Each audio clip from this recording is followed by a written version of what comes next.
there's not much else. What else was I going to say when they came through the door? I felt the massive presence that could just walk up the stairs and loom in my door and just take charge if they wanted to. They show up. They show force. When I went to university, that's where I was going. I did the outing and everything for my child. I was in university for 4 years. I lived off campus in a boarding house. I hadn't had a boyfriend in high school. I don't even know if I had kissed a boy. Surely I wasn't pretty enough. I mean, what a good excuse. But I didn't know what I would do if I kissed a boy, and I didn't want to find myself in a situation alone with a boy. You hear things. You see the girls who have the boyfriends. You see the girls who get pregnant. Because, I mean, you don't have a boyfriend very long in high school until you're the girl who got pregnant. You hear the boys talking about the girls behind their back. People walk to school. They're only watching for the girl and her friends who they're talking about. Whether it's them or the Zeppelin over top of them, it gets talked about, and the point gets made, and it sort of shows you not to.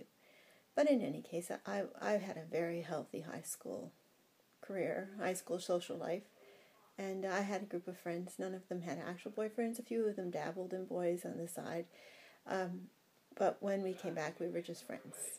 And when I went to university, I always had a crush on a boy, but I always had a crush on a boy that I would never approach. I mean, let's just talk a little bit louder so that I can't get this recorded. And one of the multiples, they both have them there now. And they're like those, what do you call it? Well, not the decoy, right? The F-coy, or the R-coy, the ruckus coy. And so anyway, so I went to university, and always can have a crush on a boy. It's just something to keep your mind, to make you feel girlish, to make you have a sexuality that you're not exhibiting, because it really does define your limits as a person for the Zeppelins who come over top of you, and it allows you to take care of your skin and take care of your body and take care of your hair and take care of your weight and your health and your sociability, so that you're getting out and presenting yourself in such a manner as if someone's always looking at you, whether you will never allow them to be near you, and you will make sure that you're well protected and only going out safely and not flaunting yourself in front of them so that you're in danger of possibly attracting their attention or another person's attention who, the Zeppelin sometimes shows up in somebody or as themselves in your vicinity, and then, he can go, well, she asked for it, because, I mean, it's his voice that does it. I don't know how he was all of those places at once, but there he is right there. And how fortunate I am to live so close to the enemy. I thought St. Michael was taking the devil on, but poor old Linda. And at university I went for 4 full years before I didn't have a boyfriend, and my last year I wasn't even going to go back. I was hoping to do my internship, which is practice teaching, at home. So I went home and got a job. I had done babysitting and respite working, and working with children with developmental delays and physical disabilities and whatnot. My other summers, and I had done janitor work at one point, replacement janitor work in the summer. But on this last summer, before I was going back, because I still had another year of, if you have a university, you're going back to university, you're allowed to work for the town. So I applied, and I finally got, my brother had applied other years and taken jobs working for public works, lawn mowing and things. And I applied because he was finished university, or had used up his time. And I got a position working for the summer recreation program. And I was given a higher level position because I was just my internship, my practice teaching step, short of having a full degree in primary education. So I was one of these vice directors, or I forget what the word is. But and that summer I met my first actual boyfriend, and we just dated. Nothing. We were just friends and dated normally all summer.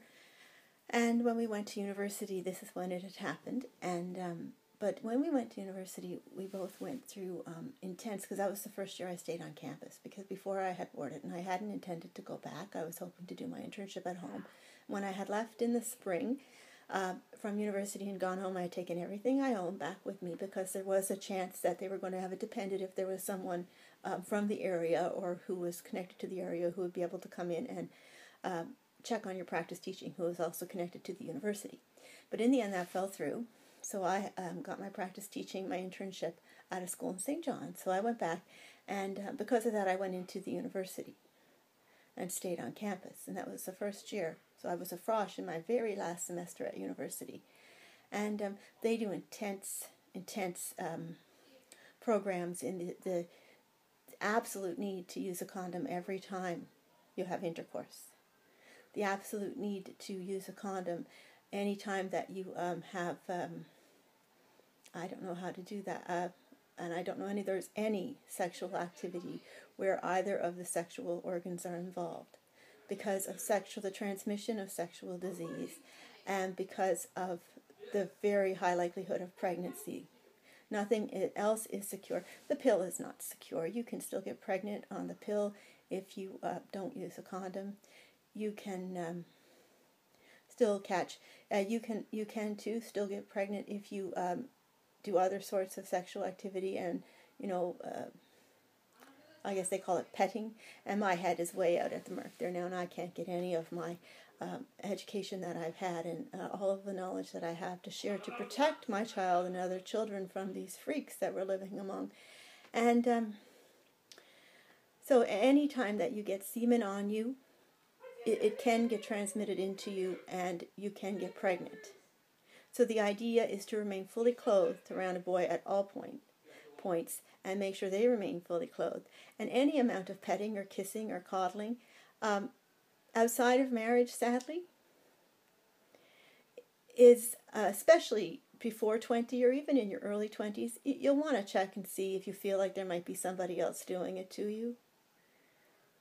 Especially with the cameras today, because they can completely destroy your life, not just give you a reputation and damage your self-worth, attach themselves to you. And then you become them. Or you get sick, or people don't want to be around you, or you catch a disease, or you have a baby now with someone that you wouldn't have had a baby with. And both of your lives, you can't afford to have a baby. Both of your lives are and I'm sorry, I'm not Catholic, but I've been with Catholic people as friends, and I've dated a Catholic, and that is not a Catholic thing to say, oh, just go ahead and have a baby. That's some sort of a superpower walking through the Catholic Church as if somebody else who's walking through a managerial position or a position of authority and whispering things in your ear and pretending that it has to do with what that religion or that company has to do with. You're not here to just have babies quickly.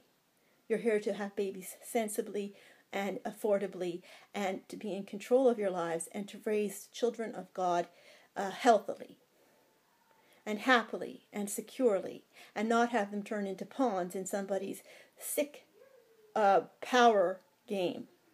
And too often, luckily, having lived in Newfoundland in various places, in various centers, and brag education again, but among people who were educated, who spoke to me and gave me what I know, and diagnosed everything, who would never have made those decisions or spoken that way as to don't let money be a reason to keep you from having children, because that is a religious philosophy, or a philosophy used to build, used to have large numbers of children born to an area and have them set free without possibly being well cared for. And I'll have to stop and come back and listen to this again and continue on with some of my words to my child.